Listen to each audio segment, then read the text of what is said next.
Dear friends, ಇವತ್ತು ನಾವು ಪ್ರಮುಖವಾಗಿ ಭಾಗ ಒಂದು ಸಂಘ ಮತ್ತು ರಾಜ್ಯ ಕ್ಷೇತ್ರ ಅಂತ ಏನು ಕರಿತೀವಿ ಅಂದರೆ ಸಂವಿಧಾನ ಒಂದರಿಂದ ನೋಡಿ ನೆನ್ಪಿಟ್ಕೊಳ್ತಾ ಹೋಗಿ ಸಂವಿಧಾನ ಒಂದರಿಂದ 50ರವರೆಗಿನ ಆರ್ಟಿಕಲ್ಸ್ಗಳನ್ನು ನಾವು ಸುಲಭವಾಗಿ ಕೊನೆವರೆಗೂ ನೆನ್ಪಿಟ್ಕೊಳ್ತಕ್ಕಂಥ ಸಣ್ಣ ಚಿತ್ರಗಳನ್ನು ನಿಮಗೆ ತೋರಿಸ್ತಾ ಹೋಗ್ತೀನಿ. ಅಂದರೆ ಇಮೇಜ್ಗಳನ್ನು ನೋಡ್ತಾ ಹೋಗಿ ಇಮೇಜ್ಗಳು ನಿಮಗೆ ಕಾಣ್ತಾ ಇದ್ದು ಕಣ್ಣಿಗೆ ಈ ಇಮೇಜ್ಗಳು ಏನಿದ್ದಾವೆ ಈ ಇಮೇಜ್ಗಳ ಮೂಲಕವಾಗಿ 1ರಿಂದ 50ರವರೆಗಿನ ಒಂದು ಆರ್ಟಿಕಲ್ಸ್ಗಳನ್ನು ಸುಲಭವಾಗಿ ನೆನ್ಪಿಟ್ಕೊಳ್ತಕ್ಕಂಥ ಸಣ್ಣ ಸ್ಕಿಲ್ಗಳನ್ನು ನಿಮಗೆ ಇವತ್ತು ನಾನು ಕ್ಲಾಸಲ್ಲಿ ಹೇಳ್ಕೊಡ್ತೀನಿ.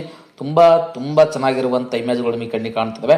ಈ ಇಮೇಜ್ ಮೂಲಕವಾಗಿ ನಾವು ಎಲ್ಲ ಒಂದು ಒಂದು ಆರ್ಟಿಕಲ್ಸ್ಗಳನ್ನು ನೆನ್ಪಿಟ್ಕೊಳ್ತಕ್ಕಂಥ ಒಂದು ಚಿತ್ರವನ್ನು ನಿಮ್ಮ ಎದುರಿಗೆ ನಾನು ನೋಡಿ ತೋರಿಸ್ತಾ ಅದ್ಭುತವಾದ ಚಿತ್ರಗಳು ನಿಮಗೆ ಕಣ್ಣಿಗೆ ಕಾಣ್ತಿದ್ದಾವೆ.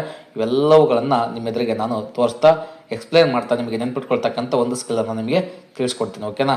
ಹಾಗಾದರೆ ನೋಡಿ ಎಷ್ಟು ಚೆನ್ನಾಗಿ ಅದ್ಭುತವಾದ ಚಿತ್ರಗಳು ಕಾಣ್ತಿದ್ದಾವೆ. ಈ ಚಿತ್ರಗಳು ನೋಡ್ತಾ ಹೋಗಿ ಇವೆಲ್ಲವನ್ನು ಈ ತರಗತಿಯಲ್ಲಿ ನಿಮಗೆ ಮೆಮೊರಬಲ್ ಆಗಿ ನೆನ್ಪಿಟ್ಕೊಳ್ಳೋಕ್ಕೆ ಏನೆಲ್ಲ ಸಾಧ್ಯ ಅಷ್ಟೆಲ್ಲ ತಿಳ್ಕೊಡುವಂಥ ಪ್ರಯತ್ನ ಮಾಡೋಣ. ಬನ್ನಿ ಒಂದೊಂದೇ ನಾವು ಡೀಲ್ ಮಾಡ್ತಾ ಹೋಗೋಣ. ಫಸ್ಟ್ ಬರ್ತಕ್ಕಂಥದ್ದು ಅಂತ ಬಂದಾಗ ನೋಡಿ, ಮೊದಲು ನಾವು ಭಾಗ ಒಂದು ಸಂಘ ಮತ್ತು ರಾಜ್ಯ ಕ್ಷೇತ್ರ ಅಂತ ಅನುಚ್ಛೇದ 1ರಿಂದ 4 ಅಂತ ಇದೆ. ಅದರಲ್ಲಿ ಒಂದೊಂದೇ ವಿಷಯಗಳನ್ನು ನೋಡ್ತಾ ಹೋಗೋಣ. ಫಸ್ಟು ನಾವು ಒಂದು ಭಾಗದಲ್ಲಿ ಏನು ನೋಡೋಣ ಅಂದರೆ 3 ಆರ್ಟಿಕಲ್ಗಳ ಬಗ್ಗೆ ನೋಡೋಣ. 3 ಆರ್ಟಿಕಲ್ಗಳು ಅಂದರೆ ಒಂದು ಆರ್ಟಿಕಲ್ 1 ಭಾರತವು ರಾಜ್ಯಗಳ ಸಂಘ ಯೂನಿಯನ್ ಆಗಿರುತ್ತದೆ. ಸೆಕೆಂಡ್ ಆರ್ಟಿಕಲ್ 1 ಭಾರತೀಯ ಸಂಘದ ಹೊರಗಿನ ಪ್ರದೇಶಗಳನ್ನು ಸೇರ್ಪಡೆಗೊಳಿಸುವಂಥ ಅವಕಾಶ. ಉದಾಹರಣೆಗೆ ಸಿಕ್ಕಿಂ ರಾಜ್ಯವನ್ನು ನಾವು ಭಾರತಕ್ಕೆ ತಗೊಳ್ತೀವಿ. ಮೂರನೇದು ಹೊಸ ರಾಜ್ಯಗಳ ರಚನೆ, ವಿಸ್ತೀರ್ಣದ ಬದಲಾವಣೆ, ಗಡಿ, ಅಸ್ತಿತ್ವದಲ್ಲಿರುವ ರಾಜ್ಯಗಳ ಹೆಸರು ಬದಲಾಯಿಸುವ ಅಧಿಕಾರ ಸಂಸತ್ತಿಗಿದೆ. ಹಾಗಾಗಿ ಆರ್ಟಿಕಲ್ 1, ಆರ್ಟಿಕಲ್ 2, ಆರ್ಟಿಕಲ್ 3 ಇವುಗಳನ್ನು ಈಸಿಯಾಗಿ ನಾವು ಚಿತ್ರಗಳ ಮೂಲಕ ನೆನ್ಪಿಟ್ಕೊಳ್ಳೋಣ. ಬನ್ನಿ ತಡ ಮಾಡೋದಕ್ಕೆ. ನೋಡಿ, ಇಲ್ಲಿ ನಿಮಗೆ ಈಸಿಯಾಗಿ ಕಾಣ್ತಾ ಇದೆ. ಒಂದು ಆರ್ಟಿಕಲ್ 1 ಏನಿದೆ ನಮಗೆ ಅದರಲ್ಲಿ ಒಂದು ಭಾರತ ಒಂದು ಒಕ್ಕೂಟ ಸಂಘ ವ್ಯವಸ್ಥೆ ಅಂತ ಕರಿತಾ ಹೋಗ್ತೀವಿ. ಭಾಳ ಈಸಿ ಐತೆ ನೋಡ್ರಿ ನಮಗೆ. ಭಾರತ ಒಂದು ರಾಜ್ಯಗಳ ಸಂಘ ಅಂತ. ಹಾಗಾಗಿ ನೋಡ್ರಿ ಒಂದು ಏನು ಹೇಳ್ತಾರೆ ನಿಮಗೆ, ಭಾರತ ಒಂದು ರಾಜ್ಯಗಳ ಸಂಘ ಅಂದರೆ ಇಲ್ಲಿ ಅನೇಕ ರಾಜ್ಯಗಳನ್ನು ಭಾರತದಲ್ಲಿ ನಾವು ನೋಡ್ತಾ ಇದ್ದೀವಿ. ನೋಡ್ರಿ ನಮಗೆ ಇಂಪಾರ್ಟೆಂಟ್ ಕರ್ನಾಟಕ ಇದೆ, ಇಂಪಾರ್ಟೆಂಟ್ ಮಹಾರಾಷ್ಟ್ರ ಇದೆ, ಗುಜರಾತ್ ಇದೆ, ರಾಜಸ್ಥಾನ ಇದೆ. ನೋಡಿ ಇಂಪಾರ್ಟೆಂಟ್ ಆಗಿ ನಿಮಗೆ ಕೆಲವೊಂದು ಪ್ರದೇಶಗಳು ನೋಡ್ತಾ ಹೋಗ್ತೀವಿ. ಎಲ್ಲವೂ ಸತಿ ಏನಿದ್ದಾವೆ ನಮಗೆ ಒಂದು ರಾಜ್ಯಗಳ ಸಂಘ ಆಗಿದೆ. ಅನೇಕ ರಾಜ್ಯಗಳು ಸೇರಿ ಒಂದು ಸಂಘ ಆಗಿದೆ. ಹಾಗಾಗಿ ನಾವು ಆ ರಾಜ್ಯಗಳ ಸಂಘ ಅಂತ ಫಸ್ಟ್ ಇದನ್ನ ಕರಿತಾ ಹೋಗ್ತೀವಿ. ಓಕೆನಾ? ಇನ್ನು ಆರ್ಟಿಕಲ್ 2 ಏನು ಹೇಳ್ತಾ ಅಂತ ಬಂದಾಗ ಆರ್ಟಿಕಲ್ 2ಗಳ ಬಗ್ಗೆ ಮಾತಾಡ್ತಾ ಹೋಗೋಣ. ಬೇರೆ ರಾಜ್ಯಗಳ ಒಂದು ಸೇರ್ಪಡೆ. ಉದಾಹರಣೆಗೆ ಆರ್ಟಿಕಲ್ 2 ಅಂತ ಏನಿದೆ, ಆರ್ಟಿಕಲ್ 2 ನಾವು ಇಲ್ಲಿ ನೋಡಿ 2 ನೆನ್ಪಿಟ್ಕೊಳಕ್ಕೆ ಒಂದು ಸಣ್ಣ ಸ್ಕಿಲ್ ಕೊಟ್ಟಿದ್ದೀವಿ. 2 ಅಂತ ಇದೆ, ಇಲ್ಲೊಂದು ಸಿಕ್ಕಿಂ ಇದೆ ಅಂತ ಜಸ್ಟ್ ಇಮ್ಯಾಜಿನೇಷನ್. ಇಲ್ಲೊಂದು 2 ಅನ್ನೋದು ಏನಾಗಾದರೆ 2 ಅನ್ನೋದು ಒಂದು ಹೊಸ ರಾಜ್ಯಗಳನ್ನು ಸೇರ್ಪಡೆ ಮಾಡ್ಕೊಳ್ತಕ್ಕಂಥದ್ದು. ಇದು ಆರ್ಟಿಕಲ್ 2 ಹೊಸ ರಾಜ್ಯಗಳ ಸೇರ್ಪಡೆ. ಮೂರನೇದು ಏನಿದೆ, ಅದ್ಭುತವಾಗಿ ನಿಮಗೆ ಚಿತ್ರ ಕಾಣ್ತದೆ. ಮೂರನೇದು ನೋಡ್ರಿ, ಅದ್ಭುತವಾಗಿ ನಿಮಗೆ ಚಿತ್ರ ಕಾಣ್ತದೆ ಮೂರನೇದು. ಹಾಗಾದರೆ ಏನಿದೆ ಮೂರನೇದು ಅಂತ ಬಂದಾಗ ನಾವು ನೋಡ್ತಾ ಹೋಗೋಣ. ಮೂರನೇದು ಬಗ್ಗೆ ನಾವು ತಿಳ್ಕೊಳ್ತಾ ನೋಡಿ. ಇಲ್ಲಿ ನಿಮಗೆ 3ನೇ ಆರ್ಟಿಕಲ್ ಏನು ಹೇಳ್ತಂತ ಬಂದಾಗ ಪ್ರಮುಖವಾಗಿ ಈಜಿಯಾಗಿ ನೆನಪಿಟ್ಕೊಳ್ತಾ ಹೋಗೋಣ. ಹಾಗಾದ್ರೆ ನೋಡಿ, ಇಲ್ಲಿ ಸಂಸತ್ತಿಗೆ ಏನು ಅಧಿಕಾರ ಕೊಟ್ಟಿದ್ದೀವಿ, ಒಂದು ರಾಜ್ಯದ ಹೆಸರು ಬದಲಾವಣೆ ಮಾಡೋ ಅಧಿಕಾರ ಆಗಿರ್ಬೋದು. ನೋಡ್ರಿ ಇಲ್ಲಿ ರಾಜ್ಯದ ಹೆಸರನ್ನು ಬದಲಾವಣೆ ಮಾಡೋದಾಗಿರ್ಬೋದು, ಮತ್ತು ಹೊಸ ರಾಜ್ಯಗಳ ಹೆಸರನ್ನು ಮತ್ತೆ ಜಾಗವನ್ನು ಬದಲಾವಣೆ ಮಾಡೋದಾಗಿರ್ಬೋದು. ಆಮೇಲೆ ರಾಜ್ಯರ ವಿಸ್ತೀರ್ಣ ಮಾಡ್ತಕ್ಕಂಥ ನೋಡಿ ಭಾಳ ಸಿಂಪಲ್ ನಿಮಗೆ ಗೊತ್ತಾಗ್ತಾ ಇದೆ ಕಾನ್ಸೆಪ್ಟ್. ಇದು ಈಸಿಯಾಗಿ ಕನ್ಫಿಡೇಟ್ ಮಾಡ್ತಾ ಹೋಗ್ತೀವಿ. ಏನಂತ ಬಂದಾಗ ಹೊಸ ರಾಜ್ಯದ ರಚನೆ, ವಿಸ್ತೀರ್ಣ, ಬದಲಾವಣೆ, ಗಡಿ, ಅಸ್ತಿತ್ವದಲ್ಲಿರುವ ರಾಜ್ಯಗಳ ಹೆಸರು ಬದಲಾಯಿಸುವ ಅಧಿಕಾರ ಸಂಸತ್ತಿಗೆ ನಾವು ಕೊಟ್ಟಿದ್ದಾಗಿ ಇದು ಸಂಸತ್ತು. ಮೂರನೇದು ಅಂತ ನೆನ್ಪಿಟ್ಕೊಳ್ತೇವೆ. 1, 2, 3 ಫನ್ ಆಗಿ ಈಜಿಯಾಗಿ ನೆನ್ಪಿಟ್ಕೊಳ್ಳೋಕ್ಕೆ ಏನೆಲ್ಲ ಸಾಧ್ಯ 1, 2, 3 ಅಂತ ನೆನ್ಪಿಟ್ಕೊಳ್ತಾ ಹೋಗಿ. ಓಕೆನಾ? ಈಗ ನೆಕ್ಸ್ಟ್ ಬರ್ತಕ್ಕಂಥದ್ದು ಇಂಪಾರ್ಟೆಂಟ್ ಬರ್ತಕ್ಕಂಥದ್ದು ಯಾವಂತ ಬಂದಾಗ ಪೌರತ್ವ ಕಾಯ್ದೆ. ನೋಡ್ರಿ 5ರಿಂದ 11 ಏನಿದೆ ಇದನ್ನು ಫಸ್ಟು ನಾವು ನೆನ್ಪಿಟ್ಕೊಳ್ತಾ ಹೋಗೋಣ. ಹಾಗಾದರೆ ಏನು ಹೇಳುತ್ತೆ ಅಂತ ಬಂದಾಗ ಭಾಳ ಸಿಂಪಲ್ ಆಗಿದೆ. ಒಂದೇ ನೋಡ್ತಾ ಹೋಗಿ ನಿಮಗೆ ಈಸಿಯಾಗಿ ಏನು ಹೇಳ್ತಾ ಅಂದರೆ ಜನ್ಮದಿಂದ ಭಾರತಕ್ಕೆ ಬಂದರೆ ಪೌರತ್ವ ಪಡ್ಕೋಬೋದು. ಮತ್ತು ವಲಸೆಯಿಂದ ಪೌರತ್ವ. ನೋಡಿ ಇಲ್ಲಿ ಜನ್ಮದಂತ ಬಂದಾಗ ಇಲ್ಲಿ ನೋಡಿರಿ ಒಬ್ಬ ಮಗು ಭಾರತದಲ್ಲಿ ಜನಿಸಿದ್ದಾನೆ, ಹಾಗಾಗಿ ಇವನಿಗೆ ಪೌರತ್ವ ಸಿಕ್ಕಿದೆ. ಇನ್ನೊಂದು ಪಾಕಿಸ್ತಾನದಿಂದ ಭಾರತಕ್ಕೆ ನಾವು ಬರ್ತಾ ಇದ್ದೀವಿ, ಹಾಗಾಗಿ ಪೌರತ್ವ ಸಿಕ್ಕಿದೆ. ಇನ್ನು ನಾವು ಬೇರೆ ಬೇರೆ ಕಡೆಯಿಂದ ಭಾರತಕ್ಕೆ ಬಂದರೂ ಸಹಿತ ಪೌರತ್ವ ಸಿಗುತ್ತೆ. ಮೂರನೇದು ಪೌರತ್ವವನ್ನು ನಿಯಂತ್ರಣ ಮಾಡ್ತಕ್ಕಂಥದ್ದು 8ರಿಂದ 10 ಅಂತ ಏನು ಕರಿತೀವಿ. ನೆಕ್ಸ್ಟ್ ನೋಡಿರಿ ಇಲ್ಲಾಗಾದರೆ 5ನೇದು ಜನ್ಮ, 6 ವಲಸೆ, 7, 8 ವಲಸೆ ಅಂತ. ಮತ್ತು 7 ವಲಸೆ, 8, 9, 10 ನಿಯಂತ್ರಣ ಮಾಡ್ತಕ್ಕಂಥದ್ದು 11 ಸಂಸತ್ತಿಗೆ ಅಧಿಕಾರವನ್ನು ಕೊಟ್ಟಿದ್ದೀವಿ. ಹಾಗಾದರೆ ಇನ್ನು ನಾವು ಈಸಿಯಾಗಿ ನೆನ್ಪಿಟ್ಕೊಳಕ್ಕೆ ಸಣ್ಣ ಸ್ಕ್ರೀನ್ಶಾಟ್ ತೊಗೊಳ್ಳಿ, ತುಂಬ ಹೆಲ್ಪ್ ಆಗುತ್ತೆ ನೋಡಿ ನಿಮಗಿದು. ಓಕೆನಾ? ತುಂಬ ಹೆಲ್ಪ್ ಆಗುತ್ತೆ ನಿಮಗಿದು. ನೋಡ್ತೀವಿ ಇಲ್ಲಿ ನಿಮಗೆ ಕಣ್ಣಿಗೆ ಕಾಣ್ತದೆ. 5ನೇದು ಜನ್ಮದಿಂದ ಪೌರತ್ವ, 6ನೇದು ಭಾರತಕ್ಕೆ ವಲಸೆ, 7ನೇದು ಭಾರತದಿಂದ ವಲಸೆ, ನೆಕ್ಸ್ಟ್ 8ನೇದು ಭಾರತೀಯ ಪೌರತ್ವ, 9ನೇದು ಪೌರತ್ವ ಸ್ಥಗಿತ ಮಾಡ್ತಕ್ಕಂಥ, 10ನೇದು ಪೌರತ್ವ ಮುಂದುವರಿಕೆ, ನೆಕ್ಸ್ಟ್ ಸಂಸತ್ತಿಗೆ ಅಧಿಕಾರವನ್ನು ಕೊಟ್ಟಿದ್ವಿ. ತುಂಬ ಈಸಿ ಇದೆ. ಸಿಟಿಜನ್ಶಿಪ್ ಅಂತ ನೆನ್ಪಿಟ್ಕೊಳ್ತಾ ಹೋಗಿ, ನಿಮ್ಗೆ ಇದು ಸಹಿತ ನೆನಪಾಗುತ್ತೆ. ಓಕೆನಾ? ನೋಡಿ ಚಿತ್ರಗಳ ಮೂಲಕ ಭಾಳ ಈಸಿಯಾಗಿ ನಾವು ಕಲಿತಾ ಇದ್ದೀವಿ. ನೆಕ್ಸ್ಟ್ ಬರ್ತಕ್ಕಂಥದ್ದು 6 ಆದಮೇಲೆ ನೆಕ್ಸ್ಟ್ 11 ಆಯ್ತು. ಈಗ 11, 12, 13 ಅಂತ ಬರ್ತಾ ಇದೆ. ಈಗ ನೆಕ್ಸ್ಟ್ ನೋಡ್ತಾಗೋಣ. ಇಲ್ಲಿ ನೋಡ್ರಿ 2 ಇದೆಯಲ್ಲ, ಇದು ನೋಡಿ ಇಂಪಾರ್ಟೆಂಟ್ ಇನ್ನೊಂದು ಸ್ಕಿಲ್ ಇದೆ ನಿಮಗೆ. 2ನೇದು ಏನು ಹೇಳ್ತೈತೆ ನಮಗೆ, ಭಾಗ 2 ಬರ್ತಕ್ಕಂಥದ್ದು ಪೌರತ್ವ. ಇದು 5ರಿಂದ 11 ಕುಟುಂಬದ ಸದಸ್ಯರು ಅಂತ ನೆನ್ಪಿಟ್ಕೊಳ್ತೀವಿ. ಪಾಸ್ಪೋರ್ಟ್ ಎಲ್ಲ ನಿಮಗೆ ಚಿತ್ರಗಳು ಕಾಣ್ತದೆ. ನಿಮಗೆ ಭಾಳ ಸಿಂಪಲ್ಲಾಗಿ ನೆನ್ಪಿಟ್ಕೊಳಕ್ಕೆ ಏನೆಲ್ಲ ಸಾಧ್ಯ ಅದು ನಾವು ನೆನ್ಪಿಟ್ಕೊಳ್ತೀವಿ. ಓಕೆನಾ? ಈಗ ನೆಕ್ಸ್ಟ್ ಬರ್ತಕ್ಕಂಥದ್ದು ಯಾವಂತ ಬಂದಾಗ ನೋಡಿ ಇಂಪಾರ್ಟೆಂಟ್ 12-13 ಬಗ್ಗೆ ನೋಡೋಣ. ಅಂದರೆ ಸಂವಿಧಾನ ಮೂಲಭೂತ ನೋಡಿ ಇಂಪಾರ್ಟೆಂಟ್ ಇದೆ. 12-13 ಒಂದು ವಾಕ್ಯ ಏನಾದ್ರು ನೋಡ್ತಾ ಹೋಗೋಣ ನಾವು.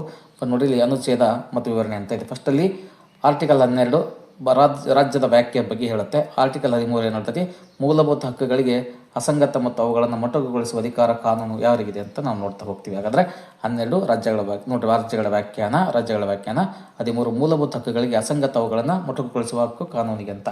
ಹಾಗಾದರೆ ಇವನ್ನ ಡೀಟೇಲ್ ಸ್ವಲ್ಪ ನೋಡ್ತಾ ಹೋಗೋಣ. ಫಸ್ಟ್ ಯಾವುದು 12 ನೋಡೋಣ. 12 ನೋಡ್ರಿ, ನಿಮಗೆ ಭಾಳ ಸಿಂಪಲ್ ಚಿತ್ರವನ್ನು ತೋರಿಸ್ತಾ ಇದ್ದೀವಿ ನಾವು 12ನೇದು. ಹಾಗಾದರೆ ಅನುಚ್ಛೇದ 12 ಚಿತ್ರ ಟ್ರಿಕ್ಸ್ ಏನಂತ ಬಂದಾಗ ಭಾಳ ಸಿಂಪಲ್ ಇದೆ. ಅನುಚ್ಛೇದ 12 ರಾಜ್ಯದ ವ್ಯಾಖ್ಯೆ ನೋಡಿ. 12 ಅಂತ ಇದೆ, ಸ್ಟೇಟ್ ಸ್ಟೇಟ್ 12 ಸ್ಟೇಟ್ ಇದೆಯಲ್ಲ, ಸ್ಟೇಟ್ ನಂಬರ್ ಅಂತ ನೆನ್ಬಿಟ್ಕೊಡ್ರಿ. ಅಂದರೆ 12 ಅಂತ ನೆನ್ಬಿಟ್ಕೊಡ್ರಿ. 12 ಇವು ರಾಜ್ಯಗಳ ಒಂದು ಇಂಪಾರ್ಟೆಂಟ್ ಆಗಿ ವ್ಯಾಖ್ಯಾನದ ಬಗ್ಗೆ ಹೇಳ್ತಕ್ಕಂಥದ್ದು.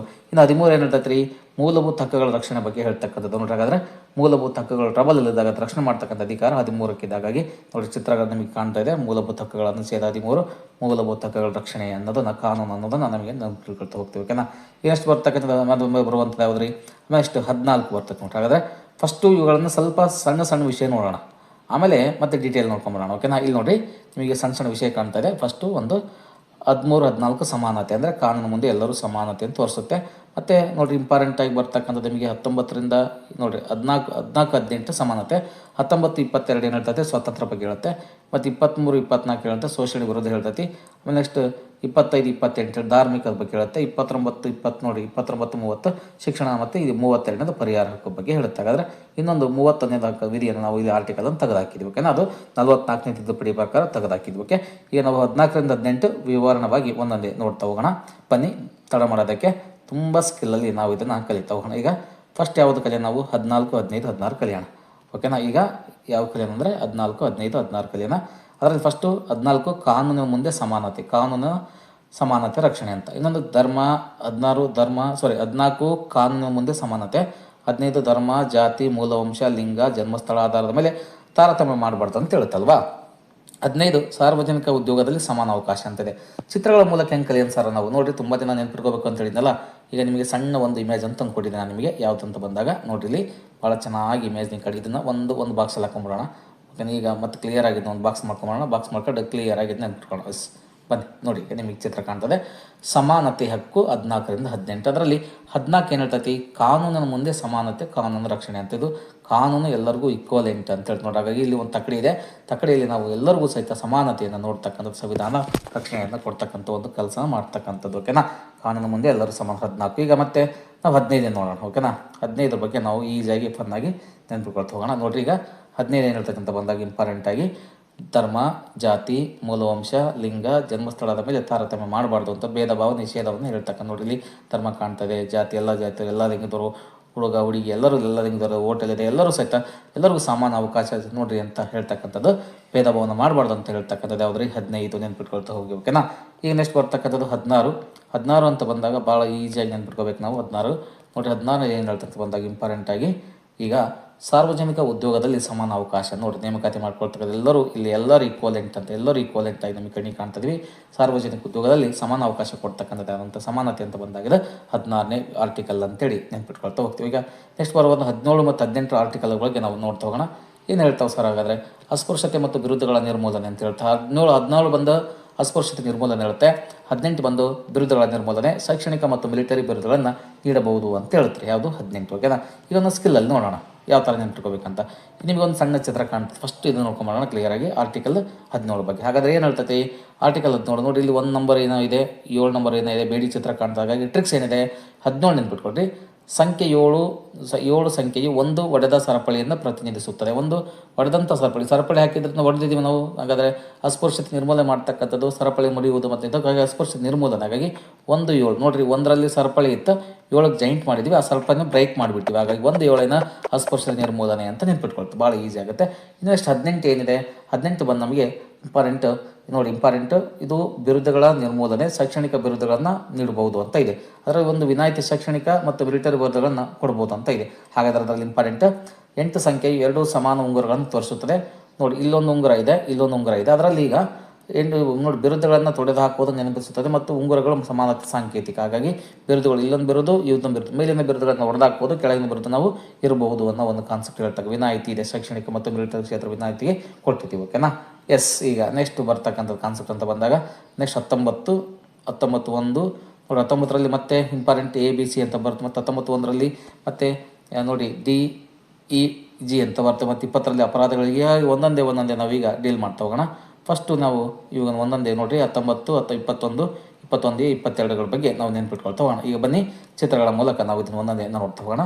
ಈಗ ಫಸ್ಟ್ ಬರ್ತಕ್ಕಂಥದ್ದು ಯಾವುದಂತ ಬಂದಾಗ ಇಂಪಾರ್ಟೆಂಟ್ 19ನೇ ವಿಧಿ ಏನು ಹೇಳ್ತೈತೆ ಅಂತ. ಹಾಗಾದ್ರೆ ಆರ್ಟಿಕಲ್ 19 ಏನು ಹೇಳ್ತೈತೆ ಅಂತ ಬಂದಾಗ ಇಂಪಾರ್ಟೆಂಟ್ ನೋಡಿ, ಇಲ್ಲಿ ಇಂಪಾರ್ಟೆಂಟ್ ಒಂದೊಂದು ಚಿತ್ರ ನೋಡ್ತಾ ಹೋಗ್ತೀವಿ. ವಾಕ್ ಮತ್ತು ಅಭಿವ್ಯಕ್ತಿ ಸ್ವಾತಂತ್ರ್ಯ, ಎಲ್ಲರಿಗೂ ಸಹಿತ ಮಾತನಾಡಬೇಕು.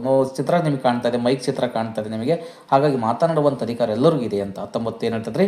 19 ವಾಕ್ ಮತ್ತು ಅಭಿವ್ಯಕ್ತಿ ಸ್ವಾತಂತ್ರ್ಯ ಹೇಳ್ತದೆ. ಮತ್ತೆ ಆಮೇಲೆ ಶಾಂತಿಯುತವಾಗಿ ಮತ್ತೊಂದು ಬರ್ತಕ್ಕಂಥದ್ದು ಶಾಂತಿಯುತವಾಗಿ ಸಭೆ ಸೇರ್ಬೋದು. ಎಲ್ಲರೂ ಸಹಿತ ಶಾಂತಿಯುತವಾಗಿ ನಾವೇನು ಮಾಡ್ಬೋದು, ಸಭೆಯನ್ನು ಸೇರ್ಕೋಬೋದು ಅಂತ ಹೇಳ್ತಕ್ಕಂಥದ್ದು.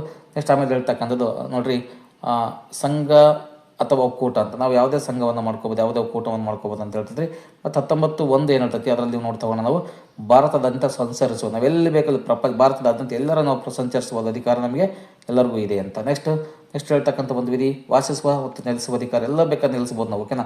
ಆಮೇಲೆ ವೃತ್ತಿಯನ್ನು ಆಚರಿಸೋದು, ಯಾವುದಾದ್ರೂ ವೃತ್ತಿಯನ್ನು ನಾವು ಆಚರಿಸುವಂಥ ಅಧಿಕಾರಗಳನ್ನು ಕೊಟ್ಟಿರ್ತಕ್ಕಂಥ. ಹಾಗಾದರೆ ನೋಡಿ ನಿಮಗೆ ಕಾಣ್ತದೆ ನಿಮ್ಗೆ. ಹಾಗಾದರೆ ಮತ್ತೆ ಕ್ಲಿಯರಾಗಿ ನೋಡ್ತೋಗೋಣ. ಈಗ 19 ಏನು ಹೇಳ್ತಂತ ಬಂದಾಗ ಫಸ್ಟ್ ಪ್ರಮುಖವಾಗಿ ಅಭಿವ್ಯಕ್ತಿತ್ವ ನೋಡಿರಿ, ಇಲ್ಲಿ ವಾಕ್ ಮತ್ತು ಅಭಿವ್ಯಕ್ತಿ ಸ್ವತಂತ್ರ. 19B ಬಂದು ಶಾಂತಿಯುತವಾಗಿ ಶಸ್ತ್ರಾಸ್ತ್ರಗಳ ಸಭೆ ಸೇರುವುದು.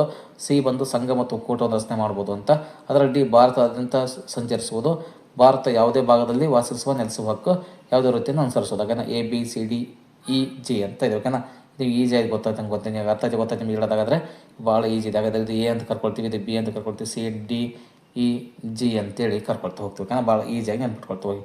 ಈಗ ನೋಡಿರಿ ನೆಕ್ಸ್ಟ್ ಬರ್ತಕ್ಕಂಥದ್ದು 20 ಆರ್ಟಿಕಲ್ 20 ಏನು ಹೇಳ್ತೈತಿ ಅದ್ರ ಬಗ್ಗೆ ನಾವು ಒಂದೊಂದೇ ಮಾತಾಡ್ತಾ ಹೋಗೋಣ. ಆರ್ಟಿಕಲ್ 20 ಏನು ಹೇಳ್ತೈತೆ ಬಂದಾಗ ಆರ್ಟಿಕಲ್ 20 ಬಗ್ಗೆ ನಾವು ಮಾತಾಡ್ತಾ ಹೋಗೋಣ.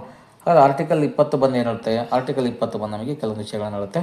ಇಂಪಾರ್ಟೆಂಟ್ ನೋಡ್ತಾ ಹೋಗೋಣ ನಾವು ಏನು ಹೇಳುತ್ತೆ ಅಂತ ಬಂದಾಗ. ಭಾಳ ನೋಡಿ ಬೇಗ ನೋಡ್ಕೊಂಬರೋಣಲ್ಲಿ. ಆರ್ಟಿಕಲ್ 20 ಏನು ಹೇಳ್ತಂದರೆ ಅಪರಾಧಿಗಳಿಗೆ ಶಿಕ್ಷೆಯ ವಿಷಯದಲ್ಲಿ ರಕ್ಷಣೆ ಅಂತ ಹೇಳ್ತಾ ನೋಡ್ರಿ, ಭಾಳ ಚೆನ್ನಾಗಿದೆ. ಆರ್ಟಿಕಲ್ 20 ಅಪರಾಧಿಗಳಿಗೆ ಶಿಕ್ಷೆಯ ವಿಷಯದಲ್ಲಿ ರಕ್ಷಣೆ ಅಂತ ಹೇಳುತ್ತೆ.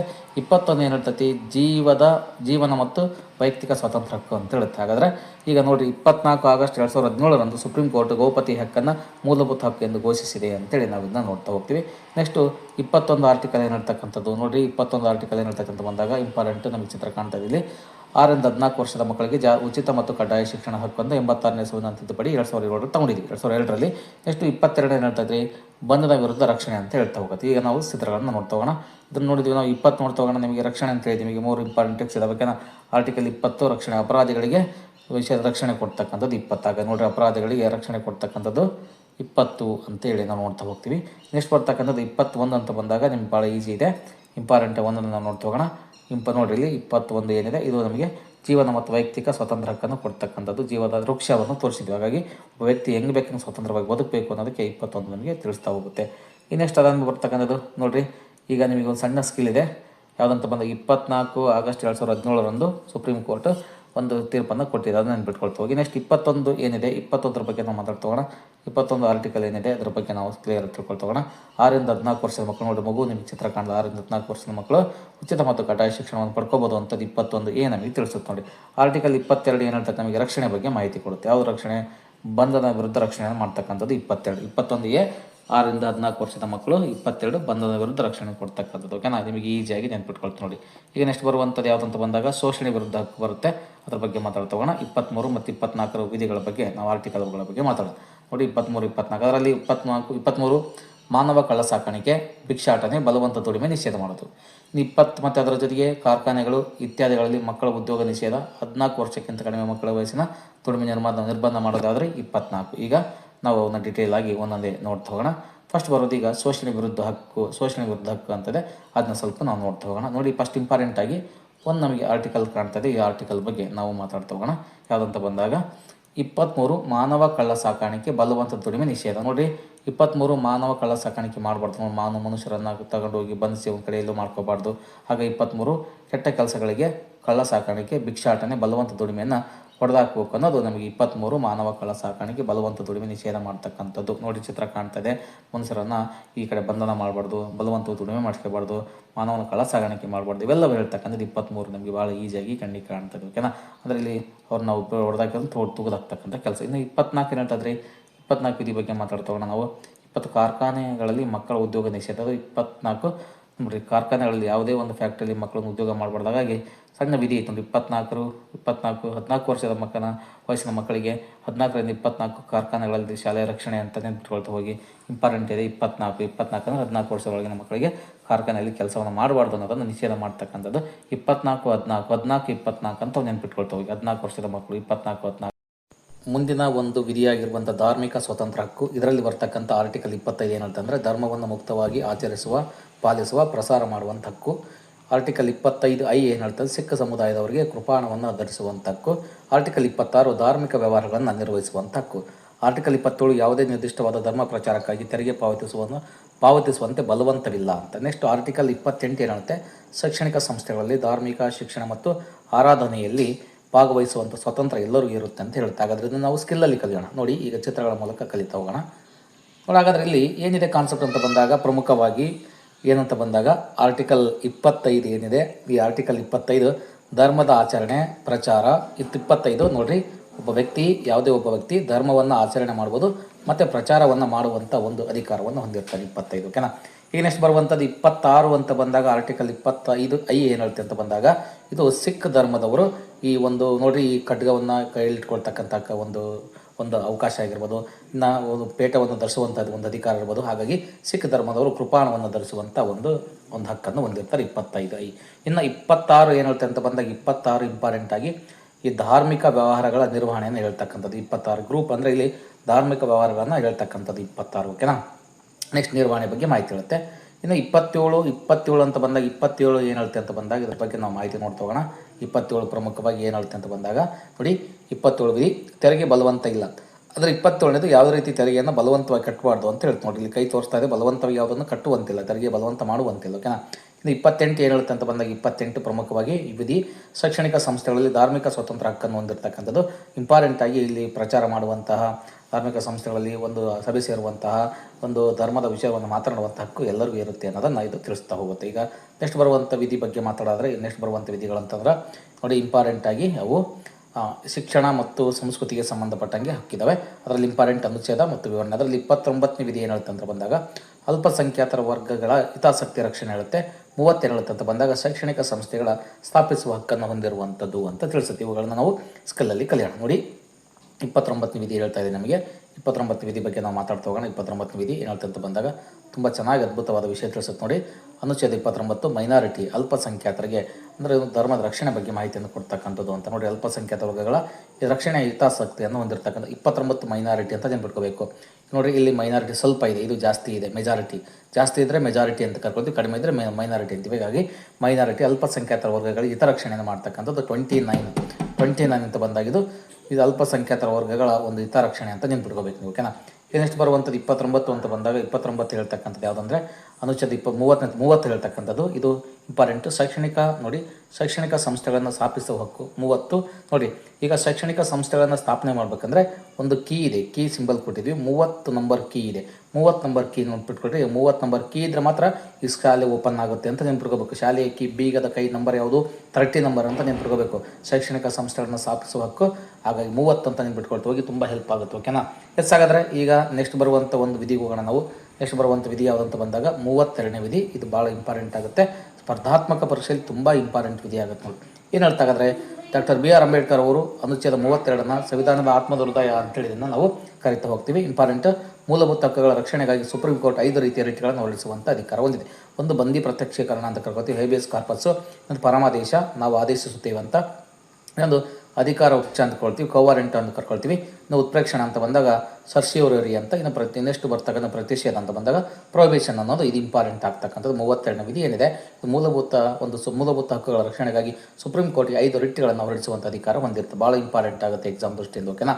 ಈಗ ಬನ್ನಿ ಮುಂದಿನ ಒಂದು ವಿಷಯಕ್ಕೆ ಹೋಗೋಣ. ಮುಂದಿನ ವಿಷಯ ಅಂತ ಬಂದಾಗ 32ನೇ ಸಂವಿಧಾನ ಪರಿಹಾರ ಹಕ್ಕು ಬಗ್ಗೆ ನಾವು ಚಿತ್ರಗಳ ಮೂಲಕ ಈಗ ನೆನ್ಪಿಟ್ಕೊಳ್ತಾ ಹೋಗೋಣ. ತುಂಬ ಸ್ಕಿಲ್ಗಳನ್ನು ನಿಮಗೆ ಕೊಡ್ತಾ ಇದ್ದೀನಿ ನಾನು. ಇಲ್ಲಿ ಇಂಪಾರ್ಟೆಂಟ್ ಚಿತ್ರ ಇದ್ದಾವೆ. ಇಲ್ಲಿ ಒಂದೇದು 32 ಅಂತ ಬಂದಾಗ ಇಂಪಾರ್ಟೆಂಟಾಗಿ 32ನೇ ವಿಧಿ ಸಂವಿಧಾನ ಆತ್ಮ ಅಂತ ಕರ್ಕೊಳ್ತೀವಿ. ಡಾಕ್ಟರ್ BR ಅಂಬೇಡ್ಕರ್ ಇದನ್ನ ಸಂವಿಧಾನದ ಆತ್ಮ ಅಥವಾ ಹೃದಯ ಅಂತ ಕರೆದ್ರು ಓಕೆನಾ. ಅದರಲ್ಲಿ ಇಂಪಾರ್ಟೆಂಟು ನೋಡಿ, ಬಂದಿ ಪ್ರತ್ಯಕ್ಷೀಕರಣ ಅಂತ ಕರ್ಕೊಳ್ತೀವಿ. 20 ನೋಡಿ, ಬಂದಿ ಪ್ರತ್ಯಕ್ಷೀಕರಣ 2 ಇದು ನೆನ್ಪಿಟ್ರಿಕ್ಸ್ 5 ರಿಟ್ಗಳನ್ನು ಹೇಳ್ತಕ್ಕಂಥ. ಅಂದರೆ ಒಬ್ಬ ವ್ಯಕ್ತಿನ ಬಂಧಿಸಬೇಕಂದ್ರೆ 24 ಗಂಟೆ ಒಳಗೆ ಬಂಧಿಸೋಕ್ಕಿಂತ ಮುಂಚಿತವಾಗಿ ಕೋರ್ಟ್ಗೆ ಅದನ್ನ ಸರೆಂಡರ್ ಮಾಡಬೇಕಂತದ್ದು ನಾವು ಆದೇಶಿಸುತ್ತೇವೆ ಅಂತ. ನೆಕ್ಸ್ಟ್ ಬರ್ತಕ್ಕಂಥ ಒಬ್ಬ ವ್ಯಕ್ತಿಯನ್ನು ಅದು ಶರೀರವನ್ನು ಬಂಧಿಸಬೇಕಂದ್ರೆ ಕೆಲವೊಂದು ನಿಯಮಗಳನ್ನು ಇರ್ತಕ್ಕಂಥ. ಮತ್ತು ನಾವು ನೆಕ್ಸ್ಟ್ ನೋಡಿರಿ ಭಾಳ ಸಿಂಪಲ್ ಸ್ಕಿಲ್ ಇದೆ ನಿಮಗೆ, ಎಲ್ಲ ಸ್ಕಿಲ್ ನೆನ್ಪಿಟ್ಕೊಳ್ಳೋಕ್ಕೆ ತುಂಬ ಈಸಿ ಇದ್ದಾವೆ. ಹಾಗಾದ್ರೆ ಒಂದು ನೋಡಿರಿ ಇಂಪಾರ್ಟೆಂಟಾಗಿ ಬರ್ತಕ್ಕಂಥದ್ದು ಹೆಬಿಯಸ್ ಕಾರ್ಪಸ್ಸು, ನೆಕ್ಸ್ಟು ಮ್ಯಾಂಡಮಸ್ಸು, ಆಮೇಲೆ ಕೋವಾರೆಂಟು, ಆಮೇಲೆ ನೆಕ್ಸ್ಟ್ ನೋಡಿರಿ ಇದು ಇಂಪಾರ್ಟೆಂಟ್ ಸರ್ಶಿಯೋರರಿ, ಇವೆಲ್ಲವೂ ತಡೆಯಾಜ್ಞೆ ನಿಷೇಧ, ಇವೆಲ್ಲವೂ ಸಹಿತ ನಾವು ಇಂಪಾರ್ಟೆಂಟ್ ನೋಡ್ತಾ ಹೋಗ್ತೀವಿ. ಹಾಗಾದರೆ ಇವು 5 ರೀತಿಗಳನ್ನು ನಾವು ಈಸಿಯಾಗಿ ನೆನ್ಪಿಟ್ಕೋಬೋದು ನೋಡಿ, ಓಕೆನಾ. ಈಗ ನೆಕ್ಸ್ಟ್ ಬರುವಂಥ ಒಂದು ವಿಧಿಗಳು ಅಂತ ಬಂದಾಗ ರಾಜ್ಯ ನಿರ್ದೇಶಕ ತತ್ವಗಳ ಬಗ್ಗೆ ನಾವು ಮಾತಾಡ್ತಾ ಹೋಗ್ತೀವಿ. ಭಾಗ 4ರಲ್ಲಿ ಕಂಡುಬರ್ತವೆ. ಅನುಚ್ಛೇದ ಇಂಪಾರ್ಟೆಂಟಾಗಿ ಇವು DPSP ಅಂತ ಕರ್ಕೊಳ್ತೀವಿ. ರಾಜ್ಯ ನಿರ್ದೇಶಕ ತತ್ವಗಳು 36ರಿಂದ 51 ಬರ್ತವೆ. ಅದರಲ್ಲಿ ಈಗ 39ನೇದು ಸಮಾನ ನ್ಯಾಯ ಮತ್ತು ಉಚಿತ ಕಾನೂನು ನೆರವು, 40 ಬಂದು ಗ್ರಾಮ ಪಂಚಾಯತಿಗಳ ರಚನೆ, 44 ಬಂದು ಸಮಾನ ನಾಗರಿಕ ಸಮಿತಿ ಅಂತ, 45 ಬಂದು 6 ವರ್ಷಕ್ಕಿಂತ ಕಡಿಮೆ ವಯಸ್ಸಿನ ಮಕ್ಕಳ ಇಂಪಾರ್ಟೆಂಟು ಬಾಲ್ಯದ ಆರೈಕೆ ಮತ್ತು ಶಿಕ್ಷಣ ಅಂತ ಕರ್ಕೊಳ್ತೀವಿ. ಇಂಪಾರ್ಟೆಂಟ್ 48 ಅಂತ ಬಂದಾಗ ಇದು ಪರಿಸರ ರಕ್ಷಣೆ ಅಂತ ಕರ್ಕೊಳ್ತೀವಿ. ಇವನ್ನ ನಾವು ಸ್ಕಿಲ್ಲಲ್ಲಿ ಕಲಿಯೋಣ ನೋಡಿ. ಈಗ ಭಾಗ 4ರಲ್ಲಿ ಏನು ಹೇಳುತ್ತೆ, ಭಾಗ 4 ಹೇಳ್ತಕ್ಕಂಥದ್ದು ಇಂಪಾರ್ಟೆಂಟಾಗಿ ಕೆಲವೊಂದು ಸ್ಕಿಲ್ಗಳನ್ನು ನಾವು ಕಲಿತಾ ಹೋಗೋಣ. ಹೇಗೆ ಅಂತ ಬಂದಾಗ ನೋಡಿ, ಇಂಪಾರ್ಟೆಂಟು 39 ಏನು ಹೇಳ್ತಂದರೆ ಅಂದರೆ ಸಮಾನ ನ್ಯಾಯ. ನೋಡಿ ಇಂಪಾರ್ಟೆಂಟಾಗಿ ಸಮಾನ ನ್ಯಾಯ ಅಥವಾ ಇಂಪಾರ್ಟೆಂಟಾಗಿ ಬರ್ತಕ್ಕಂಥದ್ದು ಅನುಚ್ಛೇದ 24 ಸಮಾನ ನ್ಯಾಯವನ್ನು ಒದಗಿಸ್ತಕ್ಕಂಥ ಒಂದು ಕೆಲಸ ಮಾಡ್ತಕ್ಕಂಥದ್ದು. ಇಮೇಜಲ್ಲಿ ನೋಡಿ ಕಾಣ್ತಾ ಇದ್ದೀವಿ ನಾವು, ತುಂಬ ಅದ್ಭುತವಾಗಿ ನಮ್ಮ ಇಮೇಜ್ ಕಾಣ್ತಾ ಇದೆ. ಅದರಲ್ಲಿ ಇಂಪಾರ್ಟೆಂಟ್ ಇಮೇಜ್ ಬಂದಾಗ ಅಶ್ವತ್ಥ ಮರ ಇದೆ, ಎಷ್ಟು ಅಶ್ವತ್ಥ ಮರ ಇದೆ ನೋಡಿ, ಇಂಪಾರ್ಟೆಂಟ್ 39. ಆಮೇಲೆ 40 ಬರ್ತಕ್ಕಂಥದ್ದು, 40 ಯಾವುದಂತ ಬಂದಾಗ 40 ನಮಗೆ ಇಂಪಾರ್ಟೆಂಟ್ ಒಂದು ಚಿತ್ರವನ್ನು ತೋರಿಸುತ್ತೆ. 40 ಟ್ರಿಕ್ ನೋಡ್ತಾ ಹೋಗಿ ನಿಮ್ಗೆ ಈಸಿ ಇದೆ. ಒಂದು ಗ್ರಾಮ ಪಂಚಾಯತಿಗಳ ರಚನೆ ಇದೆ. ಹಾಗಾಗಿ ನೀವು ಅರ್ಥ ಮಾಡ್ಕೋಬೇಕು, ಅಶ್ವತ್ಥ ಮರ ಅಂತ ಏನಿದೆ ಅದು ಇಂಪಾರ್ಟೆಂಟಾಗಿ ಅನುಚ್ಛೇದ ಒಂದು ಏನಿದೆ ಅದು ಅಶ್ವತ್ಥ ಮರ ಅಂತ ಒಂದು ಕಟ್ಟೆ ಅಂತ ನೆನ್ಪಿಟ್ಕೋಬೇಕು. ಕಟ್ಟೆ ಎದುರಿಗೆ ಒಂದು ಗ್ರಾಮ ಪಂಚಾಯತಿನ ರಚನೆ ಮಾಡ್ತೀವಿ ಅಂತ ನೆನ್ಪಿಟ್ಕೋಬೇಕು. ಹಾಗಾಗಿ ಗ್ರಾಮ ಪಂಚಾಯತಿಗಳ ರಚನೆ ಬಗ್ಗೆ ಮಾಹಿತಿ ಹೇಳ್ತಾರೆ. 40 ನೋಡಿರಿ, ಅಶ್ವತ್ಥ ಮರ ಇದೆ, ಅಶ್ವತ್ಥ ಮರದ ಕೆಳಗೆ ಒಂದು ಕಟ್ಟೆ ಇದೆ, ಕಟ್ಟೆ ಮೇಲೆ ಏನು ಮಾಡಿದ್ವಿ ನಾವು ಒಂದು ಪಂಚಾಯತಿಯನ್ನು ಸ್ಥಾಪನೆ ಮಾಡಿದ್ವಿ, ಗ್ರಾಮ ಪಂಚಾಯತಿಗಳ ಸಭೆ ಅಂತ ನೆನ್ಪಿಟ್ಕೋಬೇಕು. ಭಾಳ ಸಿಂಪಲ್ ಆಗಿದೆ ನೋಡಿ, ಓಕೆನಾ. ಈಗ ನೆಕ್ಸ್ಟ್ ಬರುವಂಥ ಮತ್ತೊಂದು ಬರ್ತಕ್ಕಂಥದ್ದು ಅಂತ ಬಂದಾಗ ನೆಕ್ಸ್ಟು ನೋಡಿ ಇಂಪಾರ್ಟೆಂಟಾಗಿ ಯಾವ ವಿಧಿ ಅಂತ ಬಂದಾಗ 44 ಅಂತ ಕರಿತೀವಿ. ಇದು ಇಂಪಾರ್ಟೆಂಟಾಗಿ ಅನುಚ್ಛೇದ ನೋಡಿ ಸಮಸ್ತ ಧರ್ಮದ ವರ್ಗದವರು ಇಲ್ಲಿ ಸಭೆ ಸೇರುವಂಥ ಒಂದು ಕಾರ್ಯವನ್ನು ಮಾಡ್ತಕ್ಕಂಥದ್ದು 44. 45 ನೋಡಿರಿ ಭಾಳ ಸಿಂಪಲ್ ಇದೆ ನಮಗೆ. 44 ಏನಿರುತ್ತೆ ಸಮಾನ ನಾಗರಿಕ ಸಮಿತಿ UCC ಕೋಡ್ ಅಂತ ಕರ್ಕೊಳ್ತಾರೆ. 45 6 ವರ್ಷಕ್ಕಿಂತ ಕಡಿಮೆ ವಯಸ್ಸಿನ ಮಕ್ಕಳ ಆರಂಭಿಕ ಬಾಲ್ಯದ ಆರೈಕೆ ಶಿಕ್ಷಣ ಅಂತ ನೋಡಿ, ಇಲ್ಲಿ 6 ವರ್ಷದ ಮಕ್ಕಳಿಗೆ ಒಂದು ಬಾಲ್ಯ ನೋಡಿ ಆರೈಕೆ ಮತ್ತು ಬಾಲ್ಯ ಶಿಕ್ಷಣ ಅಂತ ಕರ್ಕೊಳ್ತೀವಿ. ಇದು 6 ವರ್ಷ 6 ಗಂಟೆ 45 6 ಅಂತ ಇದೆಲ್ಲ 6 ವರ್ಷದ ಮಕ್ಕಳು ಅಂತ ನೆನ್ಪಿಟ್ಕೋಬೇಕು. ಈಗ 46 ಬಂದು 46 8 ಬಂದು ಪರಿಸರ ರಕ್ಷಣೆ ಬಗ್ಗೆ ಹೇಳಿದ್ದಾರೆ. ಹಾಗಾದ್ರೆ ನಮಗೆ ಇಲ್ಲಿ ಕಣ್ಣಿಗೆ ಕಾಣ್ತದೆ 46 ಏನು ಹೇಳ್ತಂದರೆ ಇದು ಪರಿಸರ ರಕ್ಷಣೆ ಬಗ್ಗೆ ಮಾಹಿತಿಯನ್ನು ತಿಳಿಸ್ತಕ್ಕಂಥದ್ದು. ಹಾಗಾದರೆ 40 50 ಏನಿದ್ದಾವೆ ಅವುಗಳನ್ನು ನೆಕ್ಸ್ಟ್ 50ರಿಂದ ಹಿಡಿದು 100ವರೆಗೆ ಬರುವಂಥ ವಿಧಿಗಳನ್ನು ನೆಕ್ಸ್ಟ್ ಕ್ಲಾಸಲ್ಲಿ ನಾವು ಸಿಗೋಣ. ನಿಮಗೆ ಇದು ತುಂಬ ಇಷ್ಟ ಆದರೆ ನಿಮ್ಮ ಸ್ನೇಹಿತರಿಗೂ ಸಹಿತ ಇದನ್ನ